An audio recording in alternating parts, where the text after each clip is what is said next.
Welcome friends. In my last video, I discussed about the meaning, features and stages of socialization. Today, we would be opening up with the types and agencies of socialization. As already stated, that socialization is a process of learning, personality formation or internalization of social norms, expectations and ideals of society. Now we can explore the types of socialization. We have primary socialization, which basically takes place during infancy and childhood.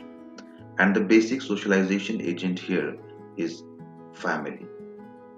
It teaches the foundations of culture and ideas about society. The next one is secondary socialization. It usually occurs in the later years of childhood and interactions with the secondary groups takes place. The child also receives training in a formal setting like schools where they learn about conforming to authority. Examples of secondary socialization could be teachers, schools, or friend groups. The next is anticipatory socialization. It was Robert Merton who developed the concept of anticipatory socialization, where he made a research work on American soldiers. Anticipatory socialization is a type of training where individuals are socialized to learn the role expectations which they might have to play in future. Now we can take some examples here.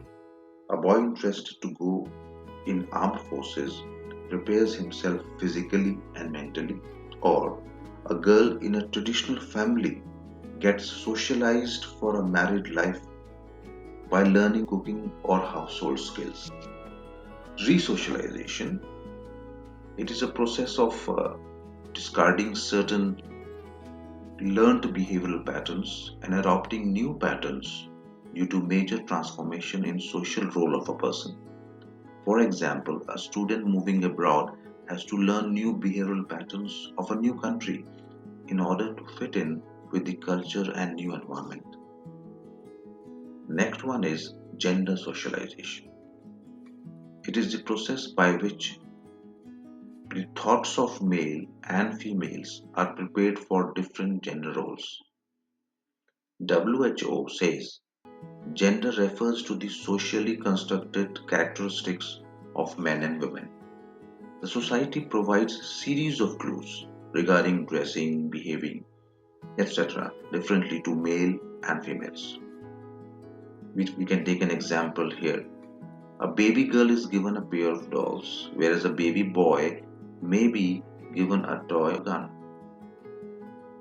Adult socialization. This process takes place during adulthood. People keep on learning new values, roles, behavioral patterns throughout life and make changes accordingly in order to progress or sustain in social life. These adjustments could be in marriage, migration, career, jobs, parenthood, etc. Adult socialization is a process of learning to acquire new roles, responsibilities, and meeting the expectations as an adult in the society.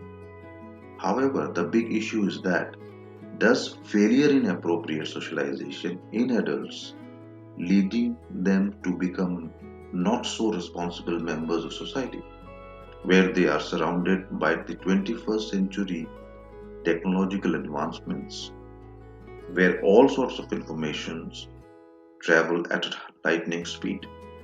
The agents of traditional socialization are on the verge of transition or big change faced by the adults today. Now we can gradually move to the next section of this lecture. As already stated, socialization is a learning process which enables an individual to learn the culture of society and then enabling them to act in accordance to the behavioral and social norms. But for this to happen, there are many agencies of socialization, and we can discuss those agencies one by one. Family. The child's first world is family that teaches language, love, cooperation, values, and initial relationships with the primary group are established here. Parents. play a critical role in guiding children into their gender roles deemed appropriate in society. Neighborhood. This agent comes into play as the child gradually moves out of the family. They can be termed as local social units, which are diverse, and the child is exposed to different castes, creed, religion, customs, practices, occupations, and values of respect, discipline, or orderly behavior. School. The school socializes children by teaching formal education and provides an environment which is more disciplinary and academic in nature.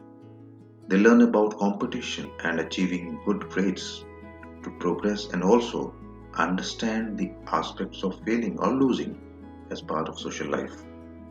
In schools, the students are majorly exposed to teachers, peers, social interaction skills, and academic learning. Next agent of socialization is religion. It is an important social institution which continues to exert considerable influence on our beliefs, values, and behavioral patterns.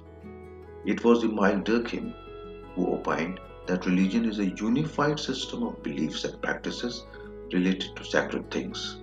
This means that through common beliefs, any group is strongly united into a moral community. This agent of socialization shapes our collective identity wherein we express social solidarity. Religion teaches rites, rituals, customs, ceremonies, spiritualism, and harmony in society. The last agent of socialization is mass media. The relevance and significance of mass media today has reached higher levels. We know that it comprises of print media like newspapers or magazines, or non print media like radio, television, or movies. Today, there is an onslaught of media. Electronic media has taken over in a very big way. We have computers, internet, which has emerged as a very strong agent of socialization.